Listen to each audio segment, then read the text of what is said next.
colleagues in Department of Archaeology, Government of Nepal, and Lumbini Development Trust with whom we've been working. As you may know, for the last 10 years, we've been focusing most of our attention on Lumbini and also Tilarakot Kapilavastu. And this last week, we've been discussing the potential nomination dossier and its submission for World Heritage status to UNESCO. And this is very significant. This site, though, Ramagrama, has not been neglected.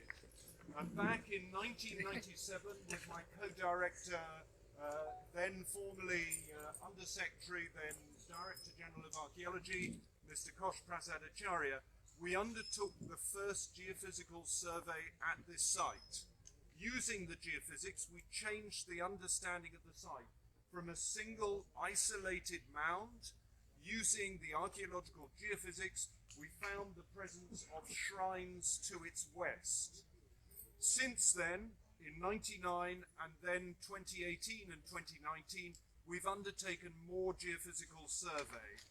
This is part of the survey as we understand it at the moment. Here is the Stupa. It's a large brick mass. Below the fields, when you look, you see nothing. Using archaeological geophysics, we've picked up buildings below the surface. So, for example, immediately next to the Stupa, we have a series of shrines measuring about 30 or 40 meters by 30 or 40 meters. So this is not empty ground. Underneath the surface, the survey has picked up shrines. This large blue mark is actually a tank, a pond. This is a brick-lined pond measuring about 40 meters by 30 meters. Very similar to ponds that we found also at Tilarakot Kapilavastu. So this shows that the Stupa is not an isolated monument. It may be the largest one, where we have shrines and also we have below the ground the tank. Finally, we found evidence of a very large monastic compound. This monastic compound has been really poorly understood. We need to understand more. So this season, we've excavated part of the pond and also into this area of the monastery. And it's clear it's multiple phases. We believe the establishment is probably Mauryan, but then there is later occupation in the Kushana period. We also have evidence of armstokes, so the confirmation that this site is actually a monastery. Now, these are only from the areas we've surveyed. As you can see, there are many areas around us which have not been surveyed yet. When we did in 2019 a small survey on the other side of the river bank here, we found a huge building measuring about 40 meters by 30 meters. So over there is another very important building. The other side of the new river cut, there is also a building there. It's about 200 meters away.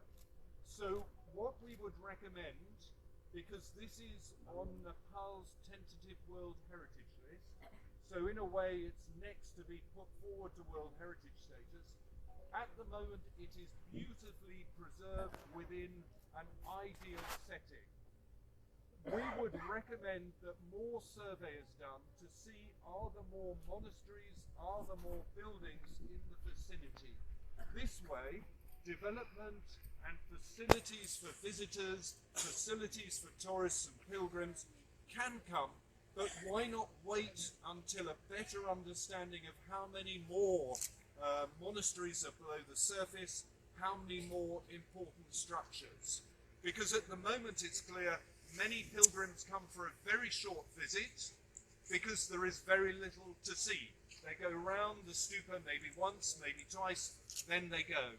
If more of these buildings are identified, more of them conserved and presented, hopefully pilgrims will spend more time here, and ideally perhaps more benefits will also come to the community around. So the work has been very successful. We feel very well supported by the mayor, by the deputy mayor, LDT at DOA. I'm extremely privileged that the Assistant CDO, Security Services, elected members are also here, because we're only technical archaeologists. The security, the future of the site is all in your hands, because our mission is very short. So thank you very much. It's a privilege. Thank you.